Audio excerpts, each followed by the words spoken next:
Hola a todos, ¿cómo estáis? Mi nombre es Juan Jesús Vallejo, soy periodista, escritor y director del programa Noche de Misterio en Caracol Radio. En 1945 arrancó el juicio que para muchos es el más importante de la historia. Me refiero a los juicios de Nuremberg. Toda la cúpula nazi fue juzgada por sus crímenes. Crímenes que, si lo suma, llegan a tener más de 60 millones de muertos. Era la primera vez que los responsables de un Estado pasaban al banquillo. Y esto marcó el comienzo de lo que sería más tarde el Tribunal Penal Internacional. Por primera vez en la historia se crea una justicia global que también puede afectar a presidentes, a líderes de Estado o a políticos. Eso al menos en teoría, porque realmente el sistema es bastante imperfecto. Pero si quieres saber sobre esto y mucho más, no te pierdas el último podcast de Noche de Misterio en Caracol Radio. Juicios que cambiaron la historia. Empezamos a caminar por la faz de la Tierra hace miles de años y en toda nuestra historia siempre hubo un denominador común. Siempre nos estuvimos peleando. Adán se enfadó con Eva. Caín mató a Abel. No ha habido ni un solo minuto en la historia en la que no hubiera guerras. Siempre hemos estado en continua y absoluta disputa. Y esto es algo, pues, que es tremendamente curioso. No sé si es que el demonio ronda por ahí o simplemente la naturaleza humana es así de perversa.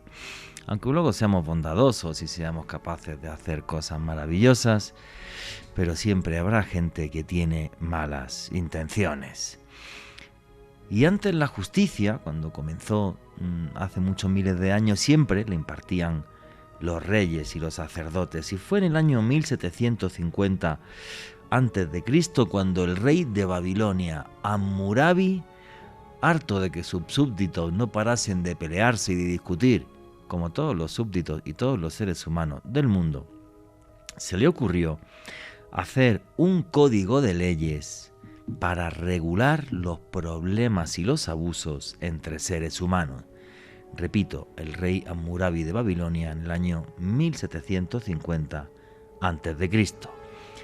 Las primeras leyes de la historia.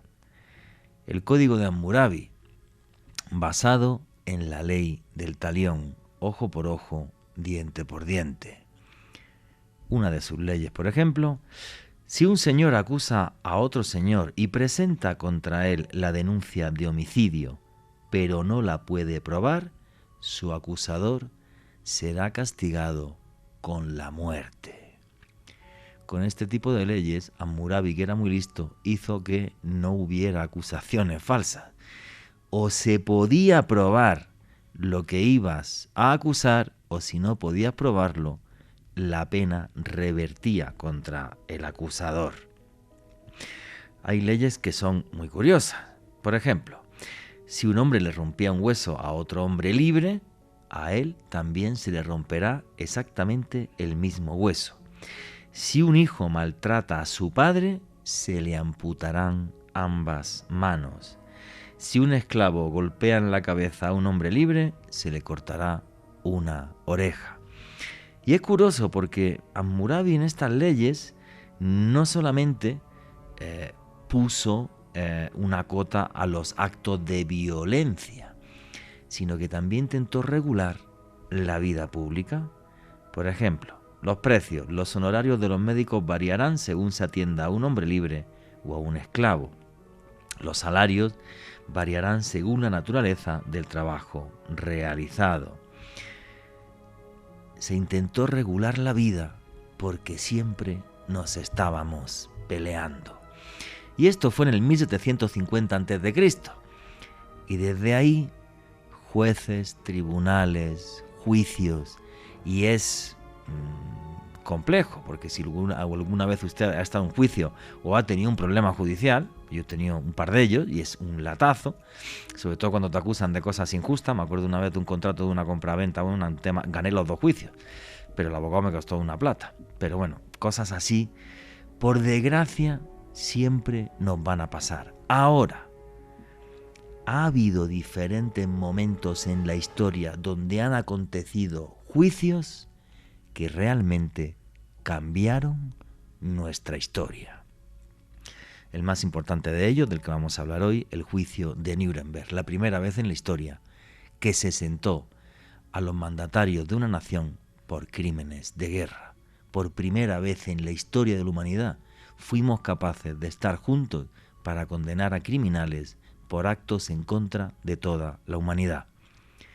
Ojalá el Tribunal Penal Internacional que salió de ahí siga haciendo este tipo de cosas en condiciones.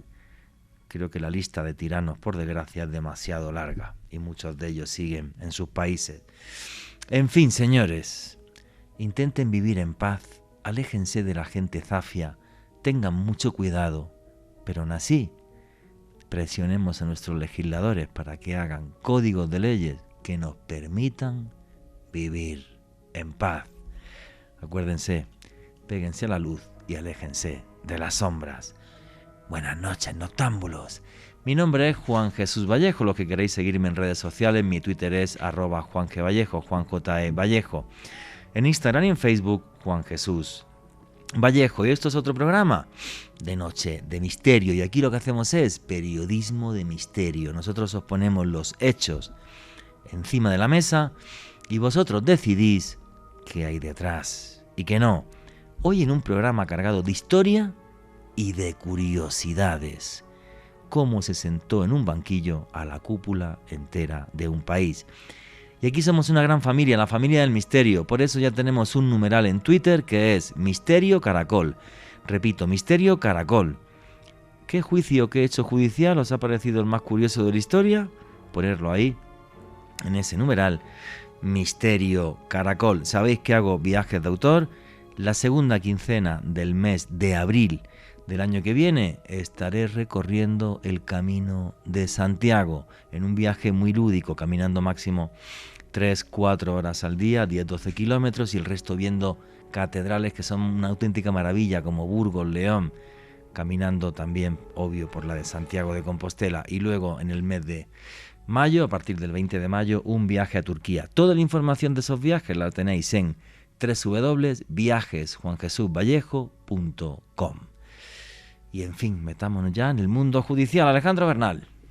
Hola Juanjo, un saludo para ti, para Richie en los controles, también un saludo enorme para todos los oyentes que en este momento sintonizan la señal en vivo de Caracol Radio y desde luego para todas las personas que consumen este contenido a través del podcast que publicamos en el canal de YouTube de Caracol Radio, hoy hablando sobre los juicios más importantes de la historia, algunos de ellos, y desde mi humilde opinión, Juanje, para mí quizás el más importante del siglo XX, como lo fueron los juicios de Nuremberg, cuando se sentó un precedente de cómo pese a que criminales de alto rango dentro de la otrora Alemania nazi tuvieron que pagar penas, por lo general penas de muerte, por crímenes de lesa humanidad, Juanje, y yo creo que si bien desde luego no hay justicia perfecta ni ningún juicio perfecto, sí creo que fue un precedente muy importante a nivel histórico. Creo que hizo que algunos tiranos de vez en cuando se planteen hacer barbaridades. Y en momento, fíjate como ahora, que dice Nicolás Maduro que se mete en el Esequibo y hay 750.000 personas ahí, se puede provocar una guerra. O diferentes personas que están acusadas ya en la Corte Penal Internacional de Justicia, por ejemplo, por los crímenes de Bucha, el mismísimo Vladimir Putin, Nicolás Maduro, ni te lo cuento. Y creo que es necesario. Lo que pasa que, por desgracia, no funcionan tan bien como deberían funcionar. Pero eso se hará para otro programa, que andamos un poquito justitos, que la entrevista es bien jugosa y os va a sorprender. Estamos con Víctor Cabezas, que es un jurista colombiano, y la entrevista con Víctor comienza así. Creo que cada día nos fiamos menos en general de los jueces y de la justicia. Y esto es algo terrible, porque estamos hablando de un pilar fundamental en la democracia y en el Estado de Derecho. La independencia de la justicia, que cada día está más en entredicho en infinidad de países y sobre lo que hay 1000 debates. Y la verdad que yo recuerdo, cuando estudié Derecho, carrera que nunca terminé, que había un profesor que me decía una frase que me impactó. No sé si la frase era de Séneca o de algún pensador griego, latino, pero venía a decir aquella frase algo así como que las leyes pueden ser cadenas, pero el derecho siempre es libertad. Y yo creo que es así, que la independencia judicial realmente es la base de las democracias modernas, de un Estado de Derecho y que podamos vivir en paz. Porque de los jueces me puedo fiar de algunos más, de otros menos. De los políticos, de ninguno. Con lo cual, prefiero a los jueces a los políticos. Así que creo que es algo que tenemos que reforzar. Y es difícil encontrar libros que nos hablen de leyes, que nos hablen de hechos históricos que tienen que ver con las leyes, con la judicatura, desde un punto de vista histórico y desde un punto de vista de la curiosidad. Porque no sé si saben ustedes que hay realmente juicios que han cambiado la historia. Juicios que han hecho base para hacer el mundo que somos a día de hoy. Y cada día, además, con más organismos internacionales que lo que están haciendo es velar por los derechos humanos y por los derechos que tenemos todos los seres humanos. Creo que no es un proceso fácil, porque se meten los de siempre por medio, los políticos, los que a mí no me caen bien. Pero yo sí quiero romper aquí una lanza, porque tengo amigos que son jueces en España, tengo muchos amigos abogados, y muchísimos de ellos, yo diría la gran mayoría, son gente honrada que le gusta que vivamos en una sociedad con justicia. Porque en cuanto vivamos en una sociedad injusta, eso será el germen de cosas que sí que son realmente negativas. Y les cuento esto porque tengo aquí en mis manos un libro que se llama Leyes y Leyendas, 7 juicios que cambiaron la historia. Y el autor es Víctor Cabezas Albán. Libro recomendadísimo, le he estado echando un vistazo. Y antes de arrancar este programa, le comentaba a Víctor Cabezas que solo con uno de esos juicios, el de Nuremberg, que me apasiona, podíamos haber hecho un programa entero. Pero bueno, repito, rompo una lanza a favor del derecho, a favor de los jueces, que son personas que además tienen un trabajo muy complicado, presionados por unos energúmenos, que son los de siempre, que son los políticos. Y decía que este libro, Leyes y Leyendas, 7 juicios que cambiaron la historia, lo ha escrito Víctor Cabezas Albán. Víctor, buenas noches, ¿cómo estás? Juan Jesús, qué gusto saludarte, Alejandro. Qué enorme gusto también estar en este programa. Cuando tú me escribiste y yo pensaba, no sé si hay otro programa que le calza también a este libro como este. A la final, buena parte del libro está copada por misterios, por curiosidades, por espacios poco explorados de la historia, y eso es un detonante de una serie de discusiones muy provocadoras. Entonces creo que encaja perfectamente en este programa, de manera que estoy muy feliz de estar acá.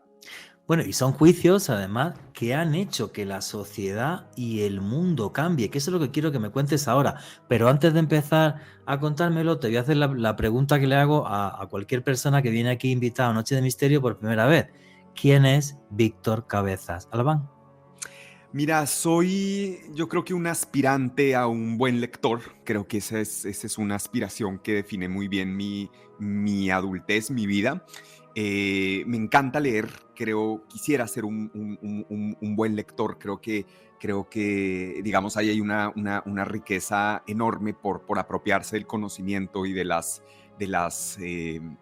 riqueza mundial. Soy en términos, digamos, más terrenales, soy abogado, pues estudié Derecho, soy también periodista, colaboro para un par de medios de comunicación, colaboro para El Espectador y actualmente estoy estudiando un doctorado en la Universidad de Pensilvania en Estados Unidos.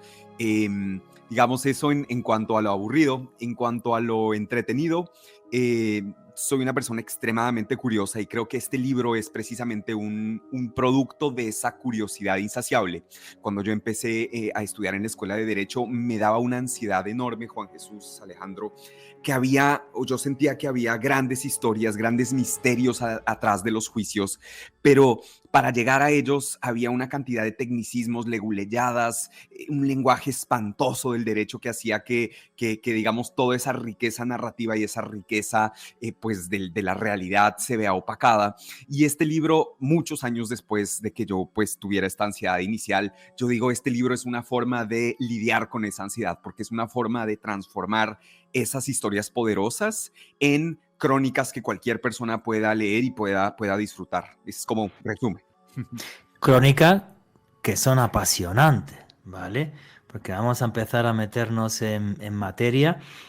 Cuando dices en la portada del libro juicios que cambiaron la historia, no es por hablar, o sea, es que son juicios que realmente cambiaron la historia. Yo creo que hay un antes y un después en el derecho penal internacional y en el derecho mundial hay un antes y un después de los juicios de Nuremberg. Ojo con esto, que no es solamente como lo ponen en las películas, oye, ganaron los buenos, perdieron los malos, entonces cogieron a los malos, los sentaron allí en un sillón y ya. No, no es tan fácil, ¿eh? No es tan fácil porque, por ejemplo, ¿de quién es el delito? ¿Del general que da la orden de que asesinen a 1000 judíos a sangre fría o el soldado que está apretando la bala? ¿Vale? Y de esto hay además infinidad de teorías, ideas. Esto llevó, sea, por ejemplo, ¿quién es el responsable real? Es algo que llegó a hacer incluso experimentos en psicología. El más famoso, que eso es otro día para otro programa, lo haremos con psicólogos, el experimento de la cárcel de la Universidad de Stanford, ¿vale? Donde cogen a una serie de alumnos y dicen, bueno, pues ustedes van a ser los presos y ustedes los carceleros. Y además recompensamos a los carceleros si hacen esto. Bueno, pues si no cortan el experimento a los pocos días, algunos ya que, bueno, ya a uno le habían dado una paliza y a otros se le iban a cargar. O sea, cosas que nos hacen ver que, por desgracia, el alma humana está llena de una gran oscuridad. Y creo que en los juicios de Nuremberg fueron tan importantes porque mucha gente a nivel mundial pensó no solamente que se estaba juzgando el nazismo y los horrores del nazismo, hubo gente también que pensó que se estaba juzgando a toda una nación que enloqueció por un lavado de cerebro hecho de una forma, con perdón, brillante, porque realmente los nazis hicieron un lavado de cerebro brillante desde un punto de vista psicológico y de propaganda a su población. Cosas que estamos viendo de nuevo con el populismo, ¿eh? Cuidado, que estamos hablando como si esto fuera en la Edad Media o algo así, ¿no, señores?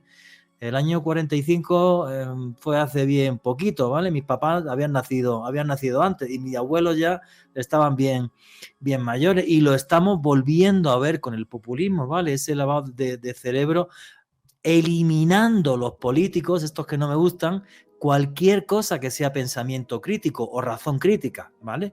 Entonces, claro, meternos a analizar el juicio de Nuremberg es muy complicado. ¿Cuál ha sido tu enfoque? Porque es que hay 1000 formas de enfocar esto, Víctor. Estoy completamente de acuerdo con lo que tú dices. Solo rescato antes de tu pregunta un tema importante. Esto no es historia de la Edad Media, la Segunda Guerra Mundial. A veces yo hablaba con mi hermano tiene 20 años y él me decía, oye, pero es que estas cosas tan alejadas, etcétera. No, eso primero en el reloj mundial pasó como hace un segundo, ¿sí? Hace un segundo. Luego son las mismas discusiones que estamos teniendo hoy. La historia, hay muchos enfoques de qué es la historia, pero digamos uno que me gusta mucho a mí es la historia es la mejor forma de vernos hoy, de observarnos hoy. La historia no es una cosa ahí como en los libros que te dicen pasó esta independencia con estas personas en 1534. La historia son una serie de preguntas que resuenan hoy. Si tú ves el tema en Gaza, ves lo que está pasando con Israel, ves el tema de Ucrania, es decir, esas discusiones están más vigentes hoy que nunca. ¿Cómo se hizo? ¿Cómo yo traté de enfocar los juicios de Nuremberg? Yo tengo un método y es explorar vidas que me parecen fascinantes. y a partir, o sea, el giro de la historia, el giro, el corazón de los juicios de Nuremberg, para mí no están, y digamos, solo es una perspectiva mía, pero para mí no están en el expediente procesal, en que se cambió la ley y entonces después de esto tenemos el Estatuto del Tribunal Internacional Militar que genera la génesis del derecho penal internacional, porque desde ahí se inspiró el Estatuto de Roma. No. Yo creo que el eje de estas crónicas son vidas fascinantes de personas apasionantes y complejas que siempre se enfrentaron a un dilema profundo del cual podía derivar, pues, no digo una catástrofe histórica, pero sí unas consecuencias históricas brutales. ¿A qué me refiero con esto? El capítulo, por ejemplo, de Nuremberg está conducido por uno de los jueces que tuvieron que diseñar esto y que tuvieron que tomar, o sea, personas de la vida real que se enfrentaron a unas decisiones muy difíciles, como las que tú decías, Juan Jesús. ¿A quién procesamos? Esa parece una pregunta muy jurídica, ¿no? Como ¿a quién procesamos? ¿A quién le aplica el estatuto? Es ¿a quién dejamos impune? ¿Cuántas personas que violaron, torturaron, asesinaron, etcétera, vamos a dejar impune? En otras palabras, si es que mi abuelo era judío, ¿sí?, y murió en un campo de concentración, ¿a cuántos Víctors hoy en 2023 le vamos a tener que decir, lo siento, tu abuelo fue asesinado a sangre fría por XY nazi, o tu abuela fue violada por XY nazi, o tu abuelo también, porque había violaciones a hombres también, y esa persona quedó en la impunidad, y esa persona probablemente hoy, o hace unos años, era un abuelito que acabó su vida tranquilamente en Bonn, en Hamburgo, en cualquier lado, y rehizo su vida, ¿sí? O sea, ¿a cuántas de esas personas estamos dispuestas a contarle la narrativa de la impunidad? Y por otro lado, bueno, la respuesta del otro lado sería, bueno, entonces procese a todos. Al final de la Segunda Guerra Mundial, había alrededor entre 10 y 12 millones de personas afiliadas al partido nazi. Y es que el problema es eso, juzgar a una nación entera. Y como estaba diciendo ahí Víctor, si juzgas a los nazis tenías que juzgar entre 10, 12 millones de personas o asumir que había sido un lavado de cerebro y borrón y cuenta nueva. Juanje, más de 4.850 peticiones de procesos individuales en este juicio de Nuremberg. En total, más de 611 acusados. O sea, estamos hablando de una labor titánica. Sí. A mediados, Juanje, en este caso, del año 45, una locura, algo que realmente comprendió prácticamente un año de juicios, una logística tremenda, Juanje, impresionante lo que se hizo. Sí, claro, un juicio que realmente cambió la historia. Continuamos con Noche de Misterio.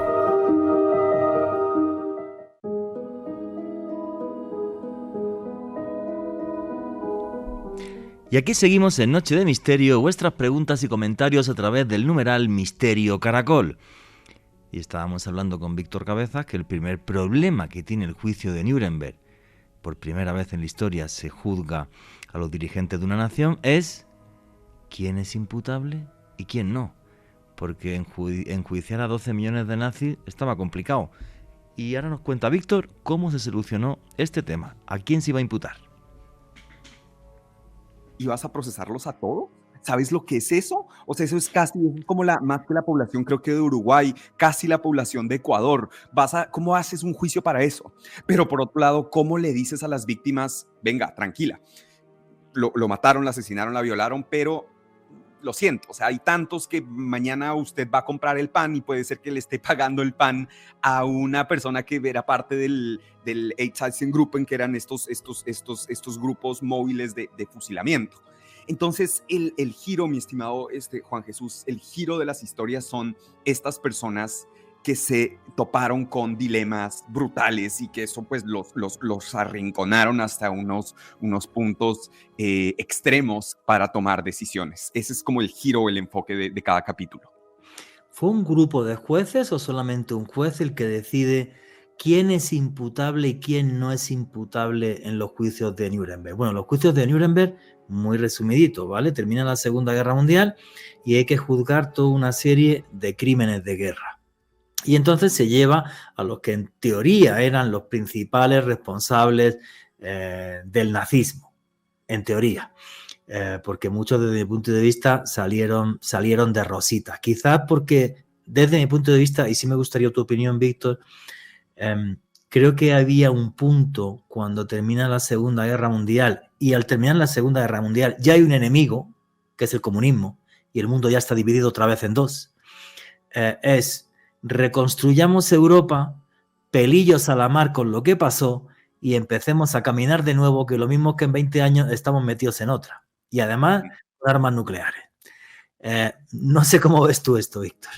Sí, pues, a ver, fascinantes los 2 puntos. A ver, sobre el primer punto, ¿cómo se decidió esto? Primero, un contrapunto político, que a la final después fue también jurídico. Digamos, el tema esencial era, ¿qué querían los soviéticos? Los soviéticos, Stalin dijo, venga, pásenme esos señores para acá, para Rusia, que nosotros sabemos qué hacer con eso. Ustedes y si son 12 millones, como si son 24. Él mismo ya se cargó 20 millones de los suyos, 10 o 12 más les da igual, sí. Les da igual. O sea, usted mándelos acá y usted más bien, mijito, tranquilo, reconstruya su Alemania, mándenos esos señores acá. Churchill era mucho más pragmático. Él quería hacer fusilamientos masivos. Él decía, esto es básicamente lo que tenemos que hacer es seleccionar, tomar unas listas, decidir entre nosotros cuál es el punto, pues la medida para decidir si es que va Juan, Pedro, María, quién va. Pero una vez que decidamos eso, que eso es una decisión política, es una decisión casi que numérica, fusilamientos masivos, punto. Los gringos, en cambio, yo no soy, digamos, pro gringo así en general, pero digamos, su discurso era que si es que se acababa la barbarie con otra barbarie que habría sido un fusilamiento masivo, el mensaje que se daba hacia el futuro es que la barbarie se combate con más barbarie y que el imperio de la razón, que es un juicio, al menos digamos en teoría, si es que uno va como a los libros, lo que es un juicio es un ejercicio de la razón. Es no te mato, te imputo, hay unas leyes, presentas pruebas, te defiendes, apelas, o sea, hay todo un proceso casi que ritual alrededor de otorgar responsabilidad a una persona. Entonces los gringos decían, nosotros tenemos que terminar la peor atrocidad que ha visto la humanidad, que fue el Holocausto, no con la salida fácil que es el fusilamiento, sino con un juicio de la razón. Y a partir de ese juicio de la razón construir lo que tú señalabas, Juan Jesús, al inicio, que es el derecho penal internacional, etcétera. Bueno, o sea, sacar algo positivo o una línea de soluciones después de esto. Estados Unidos, obviamente, después de la Segunda Guerra Mundial, quedó consolidada como la mayor potencia, tenía mucho poder de negociación. Además, Estados Unidos mandó a quien en ese punto era probablemente el juez más influyente de la Corte Suprema de Justicia de Estados Unidos, que era Robert Jackson, lo mandan para que negocie esto, y al tener a Estados Unidos más Robert Jackson, que era un maestro, pues obviamente sus posiciones salieron, digamos, privilegiadas. ¿Cómo funcionó el juicio? Pues escogieron una serie de jueces, cada país de los aliados presentó sus jueces, normalmente eran jueces de cortes superiores, Corte Suprema, etcétera. Había un grupo de fiscales también, de hecho Jackson actuó como el fiscal imputado, digamos, principal. Hubo una serie de problemas por la defensa de los imputados, porque como tú sabes, todos ellos tenían derecho a un abogado. Ahora, ¿dónde tú encontrabas un abogado que quiera, pues, defender a uno de estos angelitos? Resultó que, imagínate que después de la Segunda Guerra Mundial tuvieron que desacreditar a los abogados alemanes para que dejen de actuar en pro de los nazis, y durante los juicios de Nuremberg tuvieron que volverlos a acreditar para que los mismos abogados nazis puedan defender a sus ex colegas, digamos, o ex combatientes. Podríamos hablar varias historias o varios misterios, varios temas interesantes alrededor de cómo fue ya el juicio en la realidad, cómo funcionó esa dinámica, pero fue básicamente eso. O sea, el diseño fue este rol y esta pelea media política entre matarlos, mandarlos a Rusia, o el juicio de la razón. No, pues es curioso, ¿no? Que Estados Unidos, empezando ya ahí, digamos, con el plan Marshall y de reconstrucción de Europa, dijera, no, pongamos razón en esto y un poco de sensatez, que ya había 50 millones de muertos encima de la mesa. No estaba mal.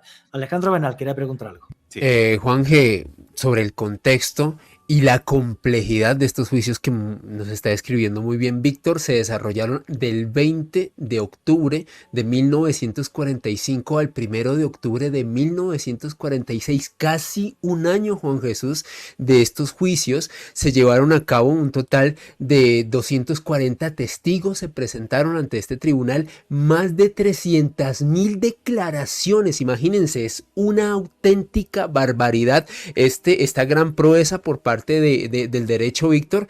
¿Y tú qué opinas de esta complejidad que revistió tal cantidad de testigos, tal cantidad de declaraciones para comenzar a tomar las determinaciones que se tomaron? Sí, primero gracias Alejandro. Todos los datos que aportas muy valiosos. Sí, fue, digamos, muy brutal, fue muy grande. Pero si lo ves en contexto, y por eso después hubo otros juicios de Nuremberg que a mí me gustan más y que si quieren podemos hablar de los juicios desconocidos de Nuremberg, que ese es el capítulo 2 del libro. Pero frente a la magnitud del horror de la Segunda Guerra Mundial, fue muy poquito si tú lo ves. Imagínate, el tribunal ni siquiera completó el año, le faltaron unos días para completar el año, ni siquiera se completó el año. La cantidad de procesados fue muy baja o sea, si veías todo lo que, o sea, al final hubo, no sé, varían mucho los datos, pero digamos lo que dice el Centro Nacional de Memoria Histórica es que fueron 60 millones de muertos, o sea, es una barbaridad. Y sí, lo de las declaraciones, etcétera, pero sí, habiendo sido muy grande, todavía resultó bastante insuficiente frente a la magnitud de la guerra. Ahora, en cuanto a las dificultades logísticas, pues acuérdate que Europa estaba en cenizas. De hecho, ¿por qué se hace en Nuremberg? No por ninguna otra razón. Bueno, dicen los románticos que fue porque ahí se dictaron las leyes de Nuremberg y había como una misión histórica de darle reparación a las víctimas, etcétera. Sí, resarcir. Digamos, los más pragmáticos dicen que era porque era el único palacio de justicia en Alemania que estaba en pie. Sí, entonces, sí. En Berlín no se lo podía hacer, en Múnich tampoco, el de Nuremberg estaba más o menos, entonces por ahí pudieron hacerlo.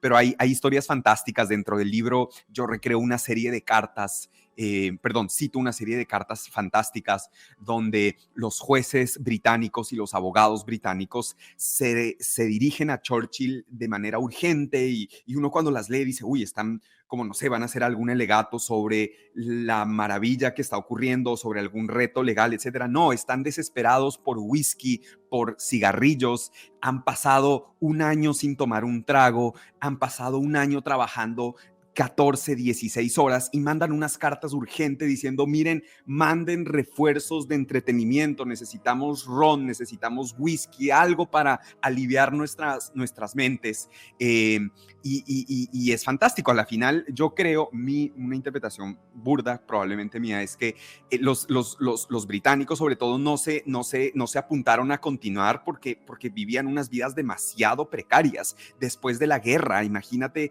lo que era después de toda la atrocidad de la guerra, fanjarse unos juicios tan duros, tan emocionalmente tan complejos, y eso también tiene pues unas repercusiones en la vida emocional privada, ¿no?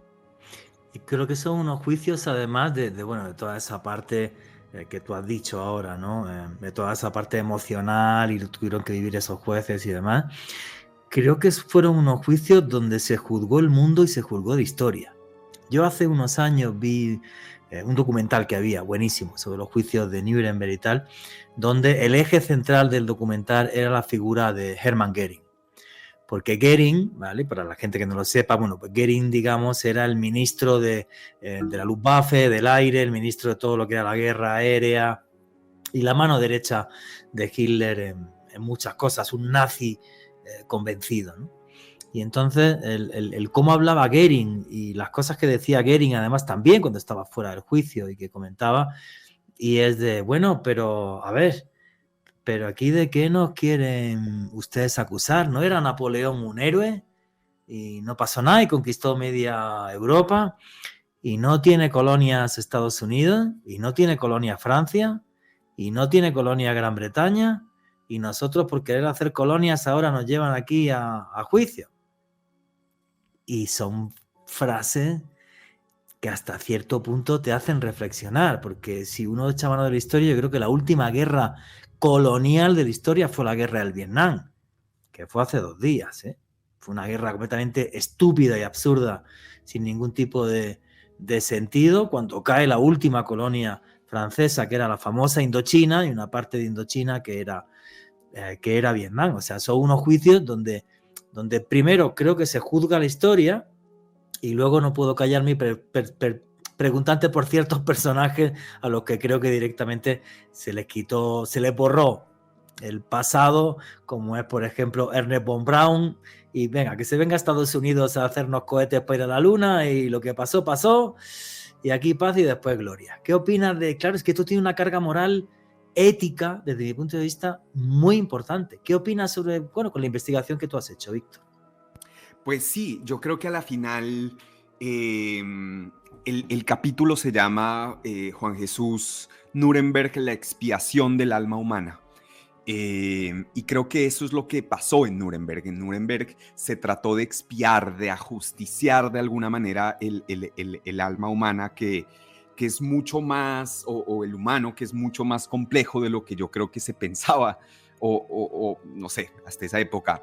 A mí una de las cosas que más me duele y me afecta personalmente hasta cierto punto de esto es que el Holocausto, que fue la expresión del totalitarismo, digamos, mostrada o expresada en la aniquilación sistemática de millones de seres humanos, ese holocausto, y esto va a ser un comentario un poquito no políticamente correcto, pero digamos, ese holocausto no pasó en un país pobre, en vías de desarrollo, con retos institucionales, no. Eso pasó en Alemania, que era el centro o uno de los grandes centros industriales y culturales del mundo. O sea, fue ahí en donde, digamos, es la patria de Kant, es la patria de Wagner, era la patria también de Bach. O sea, este país que además que la identidad alemana estaba muy, muy ligada hacia la cultura, ¿cierto? O sea, como los alemanes eran básicamente una nación en formación, la gente piensa que Alemania es uno de estos imperios históricos. Alemania, como Alemania, no sé si existe como entre 1880, una cosa así. O sea, antes eran una serie de estados que después se confederaron, etcétera. Entonces, la parte de la identidad de los alemanes era la cultura, la música. Es lo que nos puede unir y es lo que nos puede hacer sentir iguales. Era además la patria de grandes transformaciones. O sea, acuérdate en Viena lo que estaba pasando a fines del siglo XIX, inicios del siglo XX, el lugar donde estaba Freud, donde estaba Stefan Zweig. O sea, en este lugar es donde puede surgir un totalitarismo que mata a 7 millones de personas. O sea, eso me hace sentir así. Esto no pasó, perdón, otra vez lo mal políticamente, pero esto no pasó en África, así en un país. No, esto pasó en el centro del pensamiento político-cultural de Europa, o sea, de lo más avanzado que ha visto el mundo en toda su historia, yo creo. Y entonces eso yo creo que en los juicios de Nuremberg y después en el juicio de Eichmann, que lo podemos conversar cuando quieras, que es fascinante también, a mí lo que más me apasiona y me intriga de eso es que esos juicios demuestran que los nazis no eran estos monstruos extraños que por ahí aparecieron como venidos de Marte, sino que los nazis podemos ser cualquiera de nosotros. O sea, Eichmann era un buen padre de familia, era un buen vecino, era un buen ciudadano.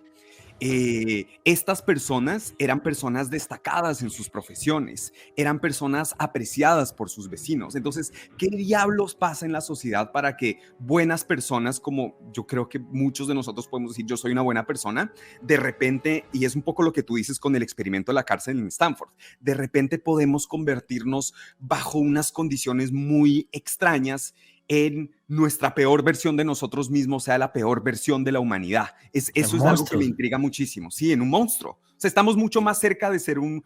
Sí, es como uno piensa nazis, monstruos, Hitler, uy, esta persona como... Perdona, Víctor, que está volviendo a pasar. Sí. Está volviendo a pasar. Porque están anudando el pensamiento crítico. Y ahora ya otra vez el mundo se dividió en buenos y malos. Y fíjate en las redes sociales cómo en qué guerra es el bueno y es el malo y tal, y no analizan nada, nadie piensa, nadie tiene pensamiento crítico. Es la misma vaina otra vez. Yo me canso de decirlo y luego la gente me insulta si hago un programa de geopolítica sobre Israel y Palestina, o hago uno sobre Rusia y Ucrania, ya me llueven los insultos, y además español HP y no sé qué. Están acabando con el pensamiento crítico y eso es peligrosísimo, ¿vale? Y entonces, bueno, pues sigamos con el tema de los juicios de Nuremberg, que has hecho una reflexión que me parece genial. Cuando estaban allí sentados todos estos personajes, pues sí, pues luego Hermann Göring seguro que en su casa era un santo y una buena persona, pero un racista del carajo que trataba a los rusos como subhumanos, y otra serie de personajes. Luego, si quieres, hablamos de Eichmann. Pues sobre todo Göring, digamos, que era el que hacía todos estos alegatos ¿y a mí de qué me acusáis si vosotros sois lo mismo? Y en cierta medida, ojo con esto, tenía razón, porque hubo crímenes de guerra por parte de los aliados que nunca jamás se juzgaron. Nunca jamás se juzgaron. No es que fueran unos santos. Obvio, había que acabar con el nazismo. El nazismo hubiera acabado con el mundo, ¿vale? Esto yo creo que hasta sobra. Pero ahora sí te quiero preguntar, por ejemplo, por ciertos personajes. O sea, primero, se decide, tú has dicho que son unas 60 personas las encauzadas. Has comentado eso, ¿verdad? O sea, bueno, había 60 millones de muertos, 1 por millón. Bueno, quedan libres personajes, como por ejemplo, lo he dicho antes, Wernher von Braun. Wernher von Braun, ¿vale? Que a mí es una de las cosas que me molesta a día de hoy. Como yo no me gustan los ciencinazis, la gente que también nos insulta porque hablo de ciertos temas, tampoco se puede hablar de lo que uno le apetezca. Cuando llega siempre el mes de julio, cuando estuvimos en la luna y todos allí con sus cartelitos de Ernest von Braun, Dios mío, mierda. A ver, Ernest von Braun fue testigo de cómo mataban 20.000 personas en el campo de concentración de Mittelberg. 20.000, casi todos de ellos gitanos y homosexuales, por cierto, más que judíos, ¿vale? 20.000. Y pelillos a la mar. Y a este señor se le dejó libre, ¿vale? Por un tema científico. Bueno, y una operación de encubrimiento que fue la operación Paperclip, que sacaron más de 1.000 científicos nazis. Que esto le dio, por cierto, a los Estados Unidos de América miles de millones de dólares en patentes. O sea, que la jugada le salió bastante bien.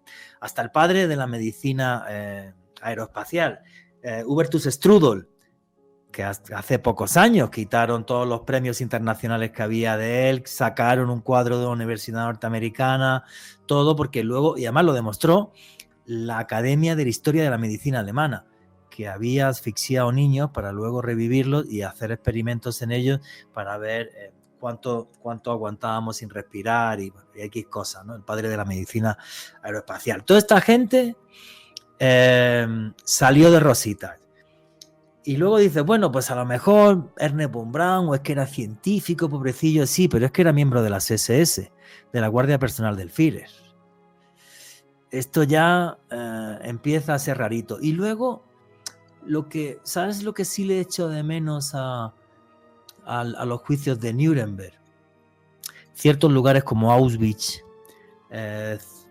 y otros campos de concentración donde murieron muchísimas miles de personas, y los verdugos que hicieron eso, supuestamente, ¿no? Como eran verdugos a los que le mandaron, ellos no tenían responsabilidad, pero que ninguno de ellos hubiera acabado en la cárcel, eso yo sí lo veo bastante heavy, o es una de las cosas que le falta desde mi punto de vista a los juicios de Nuremberg. Quizás no había que llegar a fusilar a miles y miles como pretendía Churchill, ¿vale? O Stalin, llevarlos a Siberia y ya. Pero sí es verdad que yo creo que los juicios de Nuremberg a la Alemania nazi les salió barato. Sí. Yo creo que les salió barato. ¿Tú qué opinas? Juanje, sobre lo que estaba también comentando Víctor y que creo que tú también mencionabas el caso de Joseph Mengele. De hecho, tenemos un conocido de nosotros aquí, habitual colaborador del programa, Pablo Villarrubia, quien tuvo la oportunidad de conocerlo. Mengele era un tipo encantador, terminó sus días aquí en Sudamérica, también ex miembro de las SS, le decían el ángel de la muerte porque este angelito literalmente hacía unas atrocidades bestiales en campos de concentración. Juanje, también otro de esos nazis que lograron escapar, que no pasaron un solo día en la cárcel y que lamentablemente pues no hizo parte de estos juicios de Nuremberg. Y por casualidad, efectivamente, Pablo Villarrubia, buen amigo mío de hace muchísimos años, su tío era el vecino de Joseph Mengele en Sao Paulo. Wow. Y él lo recuerda de niño, pues un viejito rubio, así, pues, con el pelo cano, él no era rubio, creo que era moreno, con el pelo cano así alemán, y los invitaba a los niños del vecino, los invitaba a comer croissant por las mañanas. Se invitaba a comer croissant en una cafetería. Qué cosa. Y era el tío más agradable del mundo, jamás dio un problema con los vecinos, ni con nadie. O sea, un auténtico psicópata. Le pusieron una serie de cosas en las que él podía dejar rienda suelta a sus ideas y era un total psicópata. En una sociedad se integró de forma normal, perfecta. No daba ni un solo problema de convivencia, ni un problema con nadie. Y todo esto es lo que me hace reflexionar tanto del tema de Nuremberg, ¿vale? Y no sé qué opinas de la pregunta que te estaba haciendo, que realmente yo creo que le salió barato. Sí, total. No, salió completamente... A ver, digamos... Desde mi punto de vista, le salió barato. ¿Tú qué opinas, Alejandro? Totalmente barato, Sí, Juanje. porque directores de campos de concentración, todos estos se libraron, tío. Y Mengele, de quien hablábamos, Juanje, y muchos otros personajes, como el mismo Werner von Braun y muchos otros altos jerarcas nazis, Juanje, que claramente fueron favorecidos, en este caso por la operación Paperclip, huyeron a los Estados Unidos, no vieron un solo día en la cárcel, y sí, realmente hubo mucho nazi convencido, porque creo que el que fue nazi era nazi convencido. Porque al final fueron 20 y pico, o sea... Exactamente. Sí, claro, entonces yo creo que la sacaron barata. Y creo lo que comentaba antes en la entrevista. Creo que la sacaron también así de barata porque los gringos y los aliados ya estaban obsesionados con el tema del comunismo y con que podía llegar la Tercera Guerra Mundial en poquito. Entonces es como, venga, pelillos a la mar y si hace falta algo, pues aquí tenemos otro ejército. Y además, que se dividió el mundo en dos, se dividió Alemania en dos y nada, y otra vez estamos en ese mismo proceso. Me imagino que haber vivido ese juicio tuvo que ser algo apasionante por todos los fiscales, jueces, toda la gente que estuvo ahí, a la vez que se estaba levantando una historia que la Alemania nazi había tapado súper bien, porque es súper chistoso. No sé si has visto alguna vez los como pequeños documentales que hacían para enseñarle al pueblo en los cines de cómo eran los sitios donde vivían los judíos. Y entonces era como un sitio súper idílico y ahí estaban los judíos aparte y los trataban bien y tal, y todo mentira tras mentira tras mentira. Y lo que es increíble es que los políticos de ahora mienten lo mismo y la gente le sigue votando, tío. Yo lo flipo, es una cosa que con sinceridad me deja muy, muy en shock. Y con ideas igual de radicales, Juanje. Cada día más. En nuestros días cada vez más, los extremos cada vez más radicalizados, tanto de izquierda como de derecha, en Europa, en tu continente. No, y Juanje, te y todo el dicen mundo. fascista o te dicen comunista, o lo de Europa es de flipar. Lo de Europa es que no te lo puedes creer. Exacto. Sí, claro. Si yo veo el Parlamento español y me recuerda antes de la Guerra Civil que tuvimos en el 36, o sea, exactamente igual. Y aparte, o sea, todo sin, no sé, completamente visceral, todos mintiendo, es una cosa horrible. Y cuidado con lo que dices, que eres un fascista o eres comunista anarquista, en un segundo, porque han conseguido una sociedad de buenos y de malos. Y esto es una bestialidad. Cómo se nos ha ido la bola. En fin, a ver qué sucede los próximos años. Soy poquito optimista, pero lo importante es que ya mismo estamos en Navidad.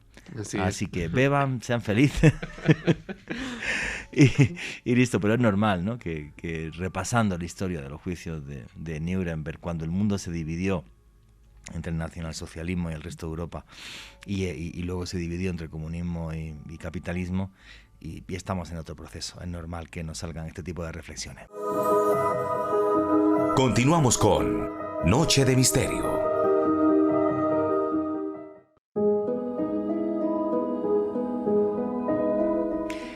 Y aquí seguimos en Noche de Misterio, vuestras preguntas y comentarios con el numeral Misterio Caracol, buceando en uno de los hechos históricos más cruciales del siglo XX, el juicio de Nuremberg, donde la cúpula nazi pasó a contar y a pagar por los crímenes que habían hecho. Y la entrevista con Víctor Cabezas continúa así.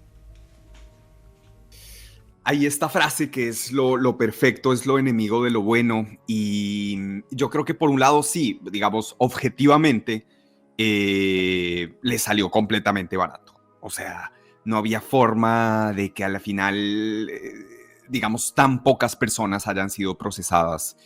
Hay muchos pensadores que creen que en Alemania nunca hubo un real proceso de justicia transicional. Si es que tú ves ahora aquí en Colombia, imagínate lo que en Colombia estamos haciendo.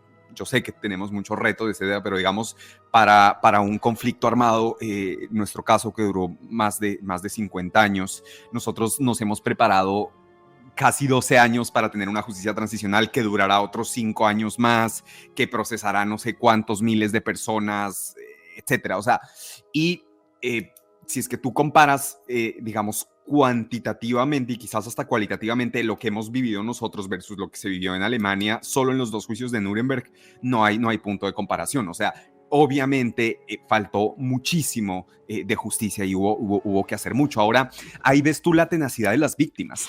Las víctimas no se quedaron ahí tranquilas. Mira tú, Weisenthal, por ejemplo, el cazador de nazis, el famoso cazador de nazis que se dedicó una vez, que ese es otro tema importante. Ojo que una vez que se instale el Estado de Israel, en algo que los juristas consideran algo muy controvertido, se abroga a sí mismo las facultades de persecución y juzgamiento de los nazis. Es decir, y bueno, Juan Jesús, tú me dices que estuviste en algunas clases de derecho, pues seguramente recordarás una de las primeras cosas que uno aprende es el principio de territorialidad, que los actos se juzgan en el lugar donde se cometieron, ¿cierto? Entonces, cuando Israel, después de que nace, me parece que esto pasó alrededor del año 55, que ellos tomaron la decisión de perseguir por sí mismos como representantes del pueblo judío a los nazis. Los juristas decían, oiga, pero ¿cómo así? O sea, no se cometieron los juicios en Israel, usted no es Alemania, no es tampoco uno de los aliados que probablemente también podía perseguirlos, pero bueno, lo hizo Israel.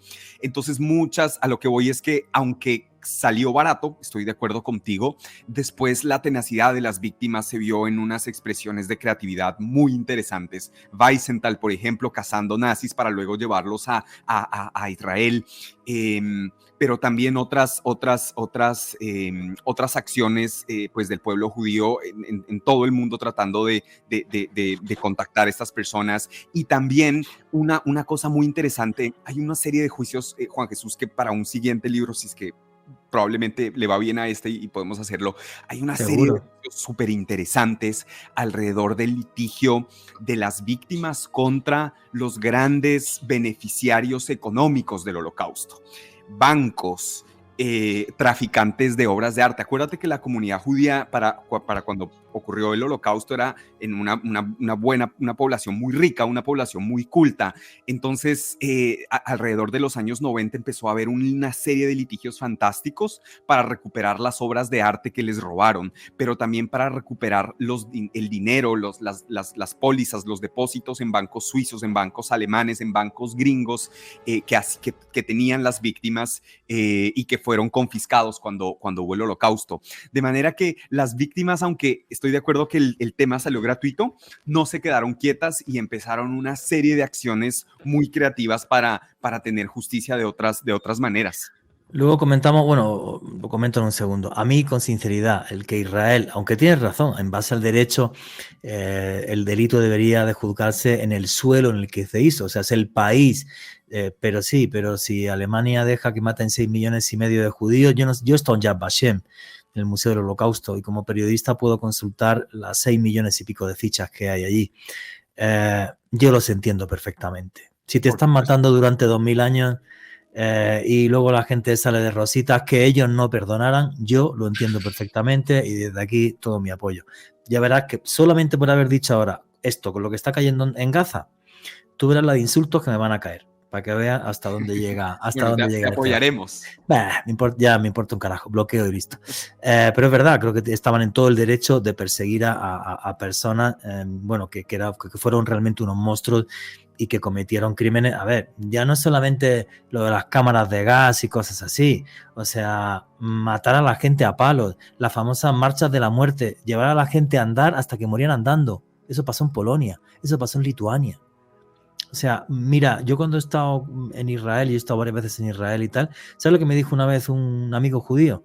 Me dijo, lo peor no fueron los nazis, me dijo. Lo peor era polaco él.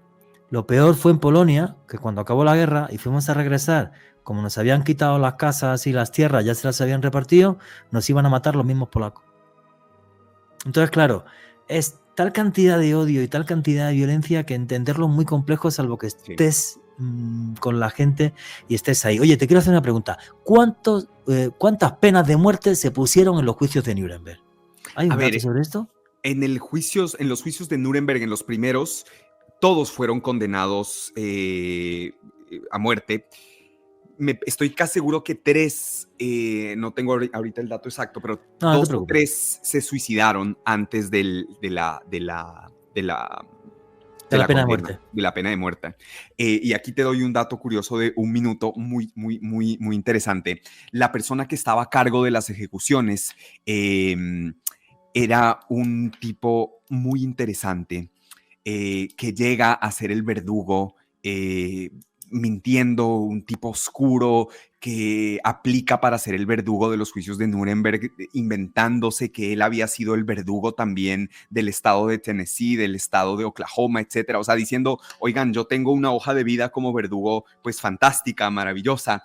Entonces llega mintiendo y cuando un tipo además alcohólico, adicto al cigarrillo, un tipo, digamos, cruel pero fascinante un burócrata, el auténtico burócrata de la muerte. Y él perfeccionó una técnica para lograr que, dicen los entendidos, yo no obviamente, que es difícil, y es para lograr que la persona cuando muera, pues muera lentamente y muera con cierta agonía. Entonces el tipo llegaban, entonces decían, ok, aquí está este nazi, y entonces si es que usted quiere, usted puede lograr que este tipo no muera instantáneamente, sino muera lentamente en 10, 15, 20 minutos. Y él porque los ahorcaban, la pena de muerte era la horca. Era la horca, sí, la horca. Entonces a los nazis de los primeros juicios de Nuremberg que fueron a la horca estaban en manos de este verdugo. Y hago la conexión con la operación Paperclip. Cuando acaba la Segunda Guerra Mundial, él, que era un teniente del ejército americano, termina en la isla, ahorita se me va el nombre, donde era la isla que hacían, donde estaba concentrada la operación Paperclip, pero él termina en esa isla con los científicos, muchos de ellos científicos ex-nazis, y hay 2 versiones sobre la muerte de este verdugo. La primera es la versión oficial, que él estaba haciendo unas adecuaciones eléctricas y sufrió un shock eléctrico y con eso murió. Pero hay muchos que dicen que como ahí había tantos ex-nazis y él era el verdugo, los mismos ex-nazis lo mataron durante la operación Paperclip. Entonces ahí hay una conexión interesante con ahorita se me viene, el nombre del verdugo es John C. Woods. Él era el verdugo de los juicios de Nuremberg que acabó en la operación Paperclip. Interesante. No conocía ese dato, la verdad que me parece fascinante, Alejandro Bernal. Juanje, sobre estos datos, esta info que nos da Víctor, hay que tener en cuenta que el Tribunal de los Juicios de Nuremberg absolvió a 3 acusados: Hjalmar Schacht, ministro de Economía; Franz von Papen, quien era un político alemán quien desempeñó un papel importante en la designación de Hitler como el Führer; y Hans Fritzsche, quien era el jefe de prensa y radio de los nazis. Estos 3 fueron absueltos, y dentro de los acusados que se suicidaron antes de enfrentar la pena de muerte estaba Hermann Göring. Ajá, de acuerdo. Sí, se quitó la vida. Oye, y estos juicios de Nuremberg siguen con otros juicios, como juicios de los doctores y con un montón de nombres. ¿Cuántos juicios más hay? ¿Cuántos más años dura, digamos, ese procesamiento de los crímenes nazis? Muchos más. A ver, duran por lo menos dura un año más. Cuando acaban los primeros juicios de Nuremberg, los americanos, los gringos, presentan una propuesta a los aliados para continuar con un siguiente grupo. Como te decía, los británicos estaban agotados, todo el mundo estaba agotado, todo el mundo quería regresar a sus casas para seguir haciendo su vida después de tantos años de miseria y de guerra y de sufrimiento. Pero los estadounidenses un poco tenían el feeling de que faltaban cosas. Entonces, y que había demasiada impunidad. Entonces, Telford Taylor, que fue uno de los abogados más destacados de los primeros juicios de Nuremberg, apadrina la idea de unos segundos juicios enfocados específicamente en ciertas profesiones y ciertos oficios que facilitaron la barbarie del Holocausto. Entonces, estos segundos juicios se llaman los juicios del Tribunal Militar de Nuremberg, que son los juicios subsecuentes solo administrados por Estados Unidos. Aquí ya no están las otras potencias aliadas, solo Estados Unidos, y con el objetivo de dar un mensaje de no impunidad, de justicia en ciertos oficios, ciertas profesiones que fueron críticas para el Holocausto. Los doctores, los jueces, los políticos, también ciertos militares de la Luftwaffe, etcétera. Entonces estos se extendieron por un año más. Se hicieron juicios, por ejemplo, a los industriales. Esta fue la primera vez, esto sí es como dato interesante, es la primera vez en la historia que las empresas también fueron juzgadas. Es decir, muchos dicen que fueron los primeros juicios penales internacionales contra corporaciones que usamos hoy todos los días. No sé, yo soy un maniático a veces de las marcas, me gusta mucho como la historia de las empresas. Cuando ustedes vayan en un ascensor, si es que hay un buen chance de 60 o 70% de chances que ese ascensor sea de marca ThyssenKrupp, o las escalinatas eléctricas, o el 70 u 80% de las mangas de los aeropuertos, cuando uno llega y pasa por esas mangas, marca ThyssenKrupp. Thyssen y Krupp, ambos grandes grupos industriales nazis que fueron juzgados durante los juicios de los industriales, y otras tantas empresas, Bayer, BASF, todas participaron, Mercedes-Benz, etcétera. Entonces estos fueron unos juicios subsecuentes de un año después. Luego hay una serie de juicios muy interesantes que algún día me encantaría escribir algo y estudiarlos muy a profundidad, que son los famosos juicios de denazificación. Estos juicios de denazificación ya no fueron internacionales, sino fueron operados por la República Federal Alemana, la República del Oeste, digamos, de Berlín, y fueron juicios ahí sí muy enfocados en personas específicas, y básicamente era denazificar. ¿Qué significa denazificar? Que si es que yo sabía que me invento Klaus Schiller no sé, en Bavaria, en un pueblito de Bavaria, era un profesor convencido nazi, entonces lo enjuiciaba para que él tenga un castigo y no siga promulgando esa ideología. Entonces, o denazificación de empresas, denazificación judicial, denazificación de profesiones, etcétera. O sea, hubo una serie de juicios, eso sí, muy inexplorados, que me encantaría en algún punto saberlos y conocerlos bien, de una serie de juicios de denazificación, como digo, después de que se consolidan ya las repúblicas del este y en el oeste. No, la verdad que todo esto es apasionante. Y luego fíjate, aunque fueron unos juicios que desde el punto de vista eran necesarios, y creo que además fue la mejor opción, ¿vale? En vez de ponernos a fusilar miles y miles y miles de personas, coger los cabecillas y ya, ¿no? Y el mundo tenía que seguir y tenía que reconstruirse, eso sí, con 60 millones de muertos encima de la mesa, y que ojalá no se repita. Pero echando mano a la historia, sí encuentro unas cosas que me parecen muy curiosas, ¿no? Porque para que vea la gente que esto de las historias de buenos y malos no es tan fácil. Los bombardeos de Dresde, que fue el mismísimo Churchill el que los ordenó. A Churchill le podían haber condenado por criminal de guerra, a Winston Churchill. Bombardear Dresde y matar miles y miles de personas como murieron cuando Alemania ya estaba caída y no era ningún objetivo militar, se hizo simple y sencillamente por venganza, lo cual a día de hoy sería un crimen de guerra. Porque ahora quiero preguntarte cómo evolucionaron las leyes después de los juicios de Nuremberg. Y otra cosa que me parece mucho más vergonzosa que, por ejemplo, lo del tema del bombardeo de Dresde, que esta sí me parece grave, es qué bien se conocen los juicios de Nuremberg. Y hasta tú los pones en tu libro, puedes buscar documentación, lo estudias. Sin embargo, los crímenes que cometieron los japoneses en Manchuria, donde crearon las armas bacteriológicas modernas, como las bombas de Anthrax. A la cabeza estaba el señor Shiro Ishii en un campo de concentración que era la unidad 731 y que había muchos campos más. Esto no se hizo público gracias a un trabajo de la BBC y de otros periodistas norteamericanos hasta 1998. Los soviéticos hicieron los juicios de Jabárovsk para condenar a los criminales de guerra japoneses. Sin embargo, los gringos se callaron de todo lo que hizo Japón. Como ya China era comunista, total, han muerto ahí unos millones de comunistas, a mí que no me molesten, dame la tecnología que has sacado y listo.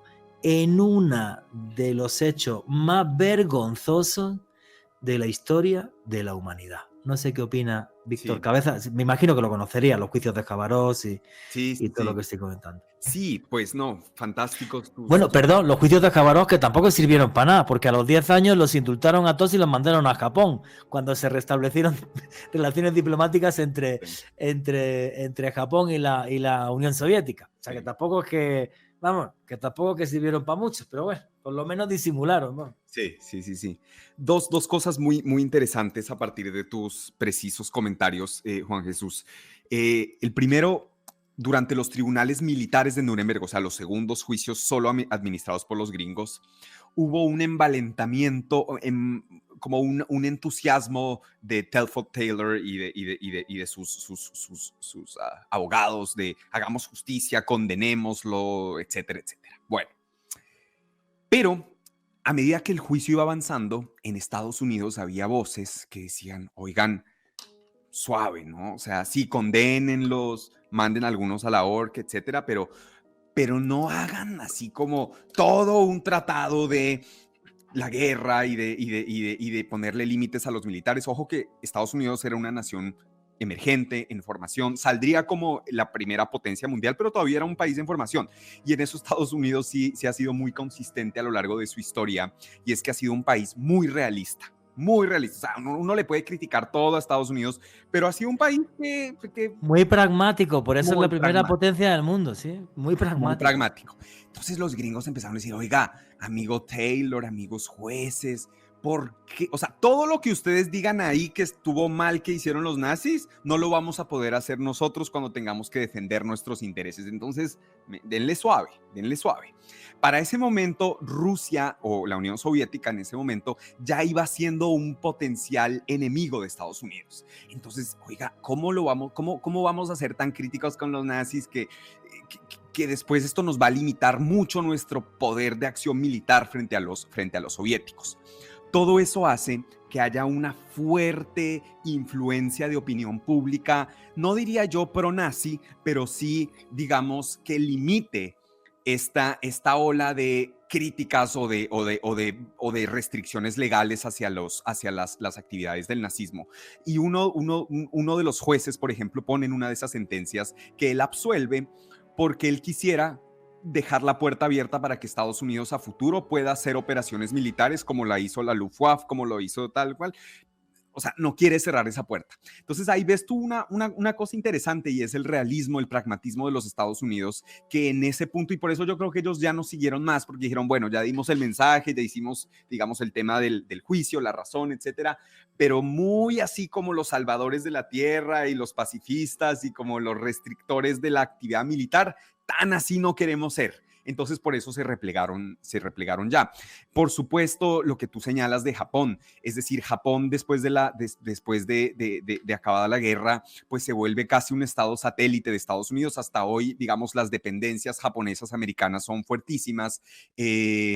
Los temas industriales, la investigación. Mira que Japón en la Segunda Guerra Mundial era uno de los países que tenía la mayor inteligencia oceanográfica, que esa es una cosa que yo no sabía, pero me parece un dato fantástico, que ellos eran el imperio que mejor calculado y mapeado tenían los océanos del mundo en temas de disponibilidad de pesca, de afluencia, de oleajes. O sea, era como tenían el mayor desarrollo de oceanografía y los gringos se lo robaron todo. Y de hecho fundan su Instituto Nacional Oceanográfico con base en la investigación de cientos de años de los japoneses. Un juicio que me quedó fuera del libro, bueno, ya digo varios, en los tribunales de Tokio, donde se juzgaron también a muchos japoneses, los tribunales del lejano oriente. Pero sí, de acuerdo, o sea, al final lo que tú dices es muy cierto, Juan Jesús, aquí no hay buenos y malos, no es que los juicios de Nuremberg fueron fantásticos y de ahí salimos como una mejor sociedad, no. Los juicios de Nuremberg fueron una decisión política en un momento correcto, donde salieron muchos libres, muchísimos liberados, unos pocos condenados, unas buenas lecciones y muchísimos retos. Víctor, porque la historia humana la hacemos los seres humanos, valga la redundancia, y es que somos muy imperfectos. Por eso todo no es tan fácil de juzgar las cosas, de buenos, malos, historias que siempre hay intereses políticos y mil vainas que están por encima. ¿Cómo cambió el mundo por los juicios? ¿Por qué cambió el mundo, en tu opinión, por los juicios de Nuremberg? Porque deja un mensaje a la humanidad. Los juicios dejan un mensaje. Antes de los juicios de Nuremberg, la soberanía estatal, la independencia estatal te permitía hacer lo que tú quisieras, ¿sí? Entonces yo, Víctor Cabezas, soy el presidente, dictador, mandamás de la República X. Y a mí mañana se me ocurre que con mis amigos políticos vamos a tomarnos el Congreso, la justicia, señores, y de aquí en adelante las mujeres no pueden estudiar. Y las mujeres se quedan en la casita, labores domésticas, etc. Hay una ley de eso, ¿sí? Y las que no, pues a la horca. Se me ocurrió, soy un machista retrógrada, pero es mi decisión y es un Estado soberano. Y si es que tú, Juan Jesús, eres el presidente del gobierno español y opinas que mis acciones son incorrectas, pues guárdate tus comentarios porque yo soy soberano, soy independiente. Es decir, la noción de independencia del Estado era haga lo que quiera. Sí, por eso Hitler, pues digamos, el holocausto fue legal. Hay las leyes de Nuremberg, hubo una serie de leyes que legalizaron. El holocausto era legalizado todos los días por jueces, era legal. Después de la Segunda Guerra Mundial, después de los juicios de Nuremberg, hay un mensaje. No, es que es muy heavy que hasta modificaran las leyes para hacer el holocausto legal, pero sí es curioso que marca un antes y un después Nuremberg. Obvio, Hitler no se le pudo juzgar. Para mí, realmente acabó en Argentina y luego en el resto de Sudamérica, como nuestro amigo Abel Basti defiende en sus libros. Pero es curioso, porque el gran dictador que hubo antes de Hitler en Europa, a comienzos del siglo XVIII, que fue Napoleón, a Napoleón no se le juzgó. O sea, bueno, se le juzgó, andaba a la isla de Elba y tal, historias, pero no, era como que era rey o había sido emperador, y entonces eras intocable entre ellos mismos. Y una cosa muy curiosa, yo en España filmé el que se supone que es el primer campo de concentración de la historia, los restos que quedan, que es donde metieron los españoles a los soldados franceses cuando pierden después de haber conquistado el país, menos Cádiz, toda España cayó. Y bueno, esto fue en las Islas Baleares, recuerdo cómo se llamaba la isla, no me acuerdo ya, recuerdo, creo que era la Conejera, juraría, no, al lado de la Conejera estaba. Bueno, los franceses acabaron comiendo los unos a los otros, para que te hagas una idea del tema. Y mientras pasaba eso, con toda la tropa, los oficiales estaban en la isla de Mallorca con los oficiales españoles tomando vino. Hemos sido tan malas personas, todas las culturas, tío, todo. O sea, es una cosa absurda. O sea, entre ellos se comían. Wow. Porque hubo un grupo que ya no podía más, se escapó, se fue a una parte de la isla y iban matando a otros de sus compañeros y se los comían. Pues mientras tanto los oficiales estaban tranquilamente en Mallorca, tomándose un vinito, hablando con los españoles de buen rollo. O sea, el mundo es absurdo. En las playas de Europa asoleándose tremendo. No, es para que te hagas una idea. O sea, qué bestialidad. Continuamos con Noche de Misterio.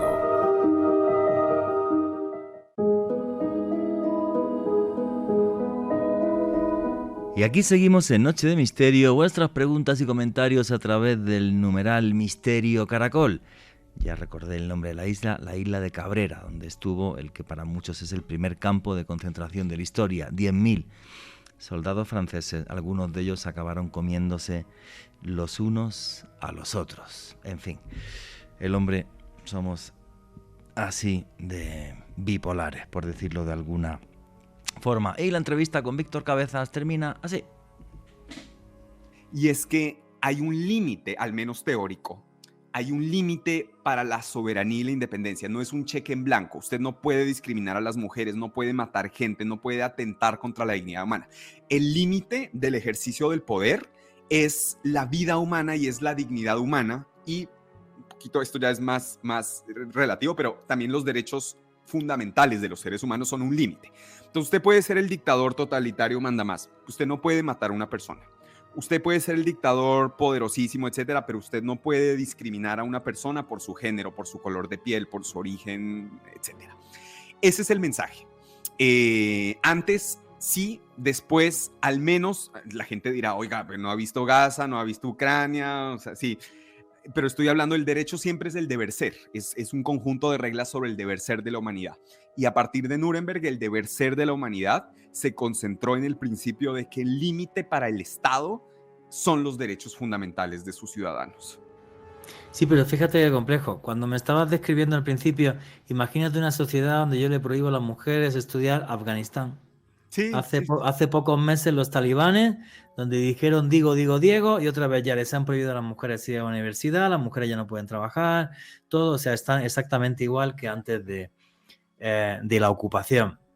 Sí es cierto que el hecho de que al menos haya una Corte Penal Internacional, que ahora mismo está en Ucrania y está, por ejemplo, investigando crímenes de guerra en Ucrania, como es el caso de Bucha, que a mí lo que pasó en Bucha, que he leído bastante, me parece una cosa aterradora, y lo que opino es que realmente Vladimir Putin es un asesino, es un criminal, un dictador, y ojalá se pudra en la cárcel. O que haya miembros de la Corte Penal Internacional, tanto en Gaza como en Israel, analizando qué pasó el 7 de octubre y analizando qué hay ahora en Gaza. Creo que es un paso adelante para la humanidad, creo. No sé si esto al final servirá para algo o no, porque yo estoy convencido que Putin se puede morir en Rusia más tranquilo y más ancho que largo, ¿vale?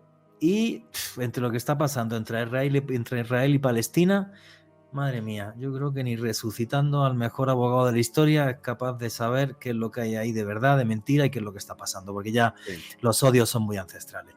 Pero si es positivo que digamos, bueno, aunque yo creo que el único caso donde la gente ha dicho, oye, ¿para algo sirvió esto de la Corte Penal Internacional? No sé exactamente en qué año se creó la Corte. Fue cuando los juicios de Radovan Karadzic y de los de la antigua Yugoslavia. Es la única vez que creo que la gente en el mundo dijimos, leche, hay una justicia realmente mundial. Pero claro, es que era Yugoslavia, que se hizo un montón de países pequeñitos y entonces era como fácil. Pero ¿quién se mete con Rusia con 6.000 cabezas nucleares? ¿O con Israel, que tiene también cabezas nucleares?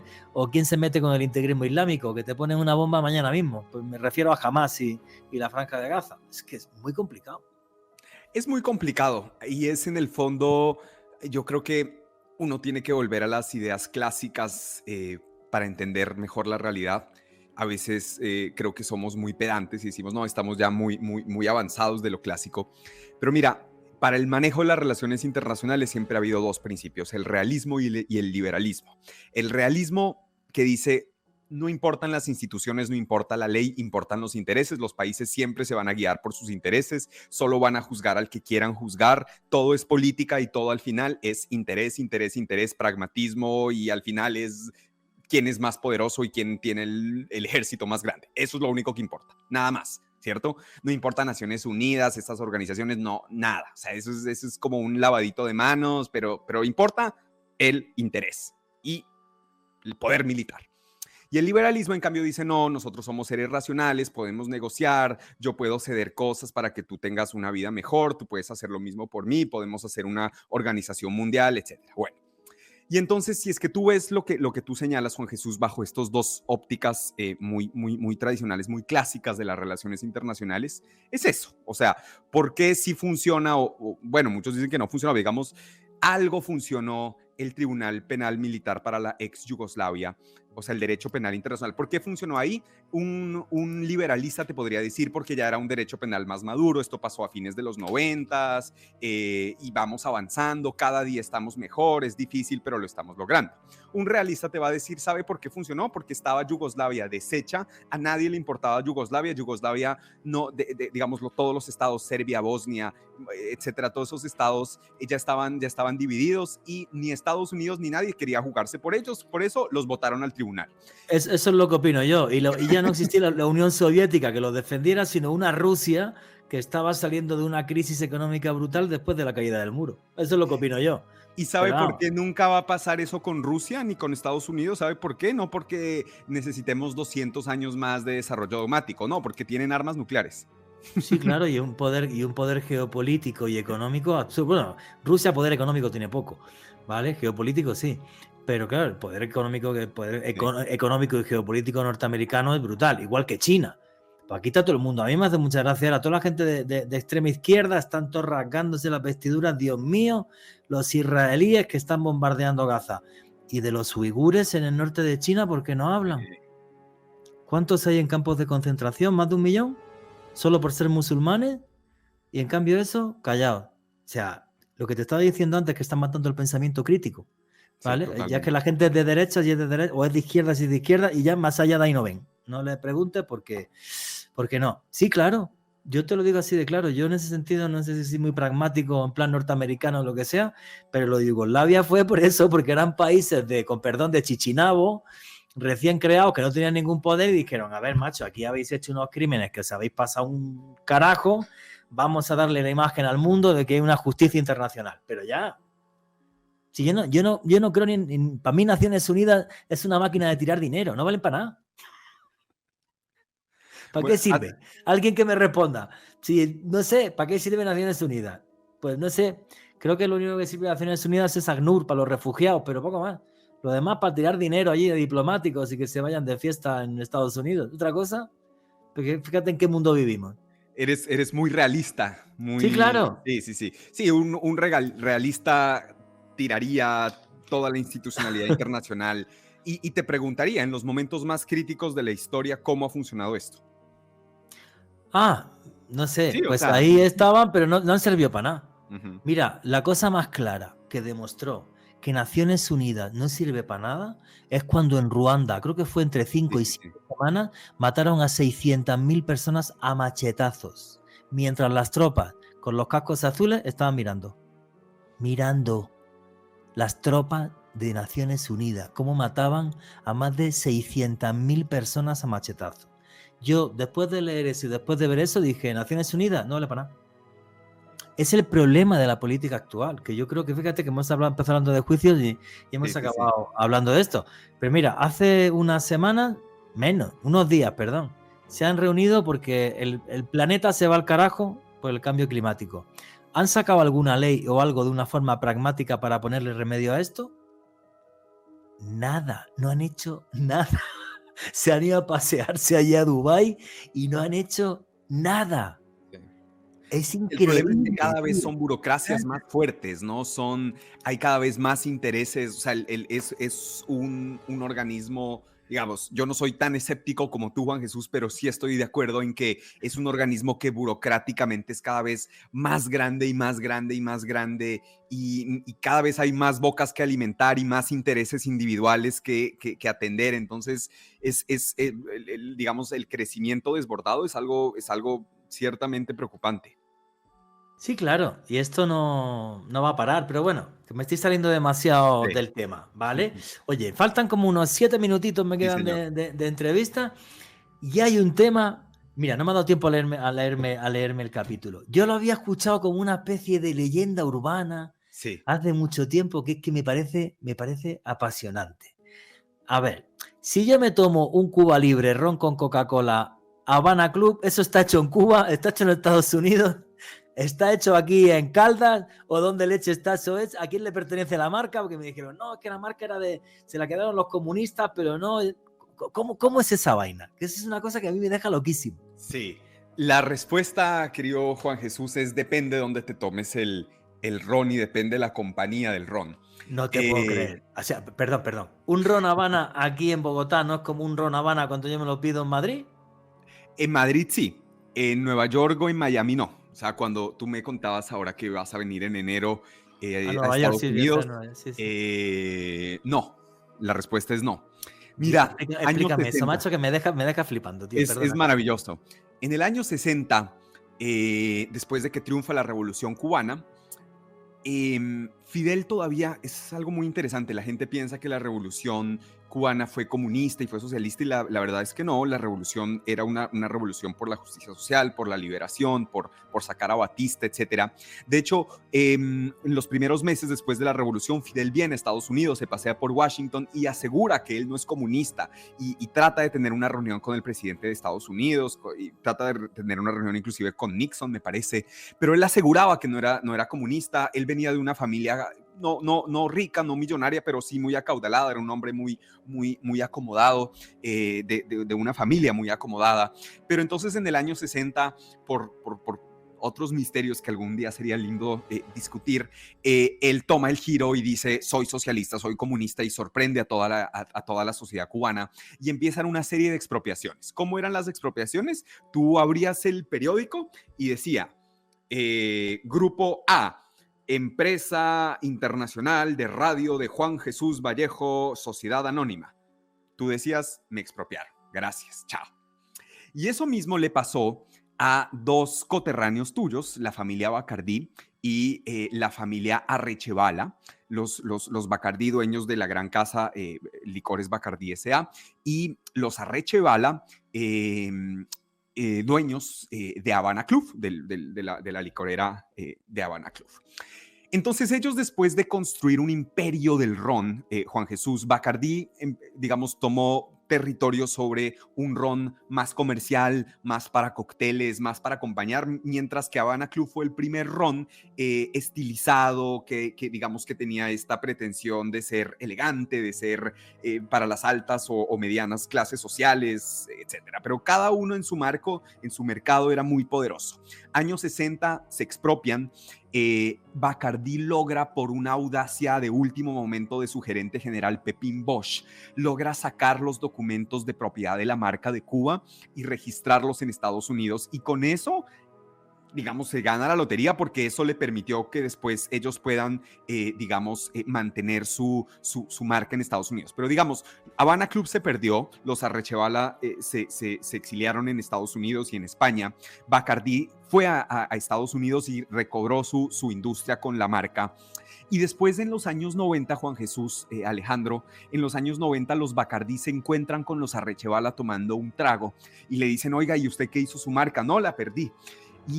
Pero tratemos de recobrarla. Y de ahí en adelante empieza un juicio brutal de los herederos Arrechevala contra Fidel Castro, diciendo, usted no pudo haberme quitado a Habana Club de esa forma, porque eso se llama robo a mano armada. Disculpa, el juicio en Estados Unidos.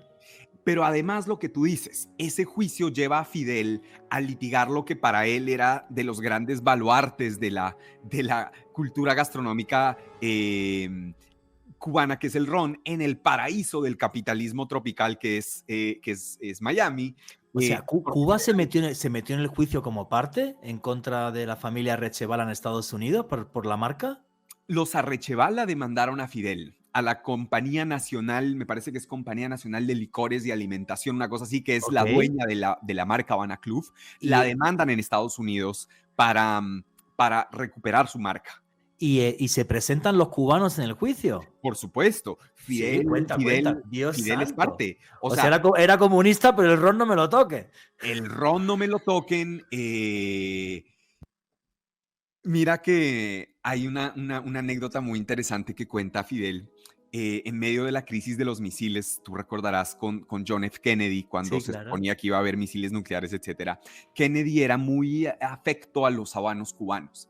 Y entonces, días antes de que Kennedy empiece sus operaciones militares contra Cuba, empiece su andanada diplomática, él pidió una importación especial. Él sabía que iba a haber un embargo cubano y que iba a acabarse. Y él dijo, yo no me quedo sin mis habanos, y se mandó a pedir una cosa así como 500 o 1000 habanos cubanos, que fue la última gran importación que se hizo en Estados Unidos antes del embargo que él mismo firmó. Entonces, bueno, digamos, sí, entre el ron y los habanos. Pero entonces empieza en Cuba este litigio en el que se exploraba la propiedad de la marca. Al final, el resultado de la corte, bueno, toda la historia pueden encontrarlo ahí en Leyes y Leyendas, que es mucho más rica y más emotiva que esto. Pero palabras más, palabras menos, después de muchos años de litigio, de millones de dólares involucrados, digamos, Fidel en un punto se alía con una compañía licorera francesa, la segunda, probablemente ahora ya es la primera, entre los top 3 licoreras más grandes del mundo, que se llama Pernod Ricard. Se alía con ellos para litigar en Estados Unidos porque necesitaba un partner capitalista, un colega capitalista para ir en contra del gigante Bacardí. Pero al final de los finales hay dos Havana Club, hay un mundo y dos Havana Club, que es como también la representación de pues las guerras perdidas después de la Revolución Cubana. En Nueva York, en Estados Unidos, la corte reconoció que la propiedad de la marca era de la familia y que esa marca no podía haberse robado o expropiado de la forma en que lo hizo Fidel. Y en todo el resto del mundo, en España todavía hay unos juicios pendientes de la familia Rechevala, pero en el resto del mundo la comercialización está a cargo pues de la empresa cubana, que es una empresa estatal. O sea, en Estados Unidos el ron Havana Club es distinto a si me lo tomo fuera de Estados Unidos, porque el gobierno norteamericano, la justicia norteamericana no reconoce que la marca Havana Club le pertenezca al gobierno cubano, sino a la familia Arrechevala. Oye, pues conforme llegue a Washington el día 20, el día 21 por la mañana, me tomo un ron allí Havana Club, a ver cómo estaba. A mí me encanta la Habana, ¿eh? Me gusta más el moradito, el de 9 años, juraría que sé. O sea, me encanta.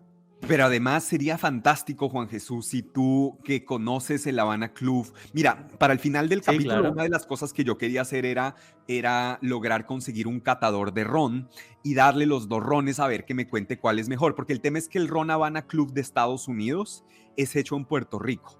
Y ese fue el tema del litigio. Fidel demanda esto porque después en un juicio subsecuente él demanda y él dice, usted no puede hacer un ron en Puerto Rico y llamarle Havana Club. Eso es como, no sé, como envasar un agua en Chingaza y llamarla agua de los Alpes suizos, ¿no? O sea, es una denominación equivocada. Sí, ok. Pero a la final la justicia dijo que sí podía, pero entonces sería fantástico que te tomes un ron y lo compares. Mira, voy a hacer una cata de ron, lo pondré en redes, voy a poner el Havana Club allí en Estados Unidos, el otro ya me lo sé de memoria, el sabor lo he tomado 1000 veces, y me encanta el ron de Nicaragua, ¿vale? El ron nicaragüense para mí es el más exquisito, y tengo que probar un día el ron La Hechicera, que lo he visto por todos lados, el colombiano, que no lo he probado. Un día me tomo los 4, me emborracho y luego saco conclusiones en redes sociales. Bueno, pero no subas los videos esa noche, por favor. Vale, listo. Oye, Víctor, estamos llegando al final de la entrevista. Tu conclusión y tu cierre, por favor, amigo.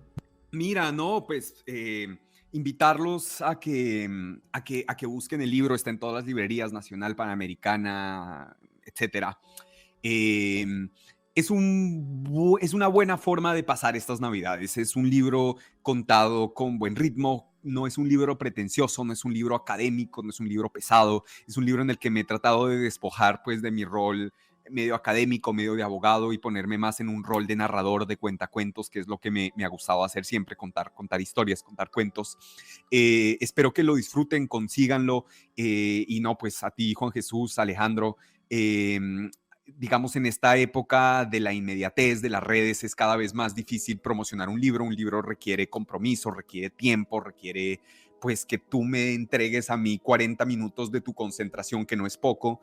Entonces es un esfuerzo fuerte sacar un libro y promocionarlo, y ese esfuerzo solo es posible y es además entretenido gracias a espacios como los que tú tienes y que pues has tenido la gentileza de abrirme en esta noche.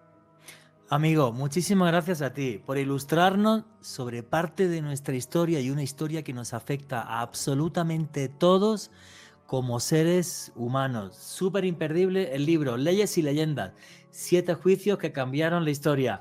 Y Víctor, te aseguro que te molestaré otro día para hablar de economía y otras cosas. Muchísimas gracias. Maravilloso. Un fuerte abrazo. Gracias. Gracias. Bueno, nos hemos quedado con los deberes para esta Navidad de emborracharnos con ron. No dirás que ya mi novia, cuando me vea borracho, si es de ron, no me puede regañar, cariño. Que quede claro. Es una investigación periodística. Es una investigación periodística. ¿Qué ron está más rico? ¿El Havana Club de Estados Unidos o el del resto del mundo? En fin, el mundo está loco. Me encantó terminar la entrevista con Víctor hablando de esta historia, ¿no? Que casi que suena como a leyenda urbana, ¿no? Sí. Que hay 2 rones Havana Club. Pues sí, la familia que era dueña del ron Havana Club llegó a Estados Unidos y dijeron, oye, pues yo quiero mi marca aunque se le haya quedado el señor Fidel Castro. Y bueno, si tenían la técnica y sabían hacer el ron en condiciones, pues es simplemente melaza de caña de azúcar y sus respectivos procesos. O sea que me imagino que si era de generación en generación, pues quedará rico, digo yo. Y al final es el cliente el que decide. Juanje, un poco comentando el tema de los juicios post Segunda Guerra Mundial, aparte del de Nuremberg, que fue gran parte del dossier y uno de los más importantes, resulta que en 1947, Juanje, el Tribunal Nacional Supremo de Polonia declaró culpables a 49 oficiales nazis, entre quienes se encontraban Rudolf Höss, el comandante de Auschwitz, a quien ejecutaron ahí mismo en Auschwitz, Juanje, y otro personaje que se hizo muy famoso por el cine, Amon Gad. No sé si, Juanje, recuerdas la película La lista de Schindler, sí, claro. Nazi que era malo. Ese era Amon Gad. Que también que lo ahorcaron allí y le metieron 4 patas a la silla. Sí, exactamente. Él también fue ejecutado tras esos juicios del Tribunal Nacional Supremo de Polonia en 1947. Es que lo que hicieron con Polonia fue una bestialidad. Sí. De todas formas, hay una cosa que me parece tremendo, ¿no? Cuando empiezan a decir, la Segunda Guerra Mundial empezó tal día del año 1939, tal, cuando la Alemania nazi invadió Polonia. Deberían decir que ese mismo día Polonia le invadió la Alemania nazi y la Unión Soviética. Exactamente, los ¿vale? Y siempre se obvia esto, que me parece gravísimo. O sea, Francia e Inglaterra atacan a Alemania porque ya veían que Hitler se iba de madre. Hitler nunca pensó que le iban a atacar a los franceses y los británicos por invadir Polonia, a la vez que lo hacía la Unión Soviética, pero Stalin se salió de rosita y luego se quedó con todo el país durante muchísimas décadas. O sea, es una locura. Alejandro Bernal, tu conclusión y tu cierre, amigo. Juanje, un repaso a través de probablemente el juicio más importante del siglo XX, los juicios de Nuremberg. Realmente un dossier muy interesante para los que amamos la historia. Y bueno, yo creo que, como tú bien lo has comentado, Juanje, en otros momentos en este programa, la historia no es ni de buenos ni de malos, está llena de matices, de grises, y han pasado atrocidades a lo largo de la historia, y qué bueno es haber sentado este precedente en Nuremberg. Ojalá sigamos depurando estos mecanismos judiciales para que ojalá más criminales sigan pagando sus delitos. Y a mí me pueden seguir en redes sociales, en Twitter, Instagram y TikTok en @alebernalpress con /S. Y oye, por cierto, los que queráis insultarme, como os tengo bloqueado, no le mandéis los insultos a Alejandro Bernal, que es que me muero de la risa, que me lo estaba enseñando y es como, venga, ser un poquito más creativos. En fin, bueno, señores, lo que dije en la introducción, llevamos unos 300.000 años como Homo sapiens encima de la Tierra, 300.000 años discutiendo y peleándonos, por lo que la justicia es uno de los pilares fundamentales del Estado de Derecho. Tenemos que protegerla, tenemos que respetarla, por encima de la porquería de los políticos. Nunca se nos olvide eso, porque si no, nuestra libertad se va al carajo. Péguense siempre a la luz, y en estos días previos a Navidad, disfruten y tomen todo el ron que quieran.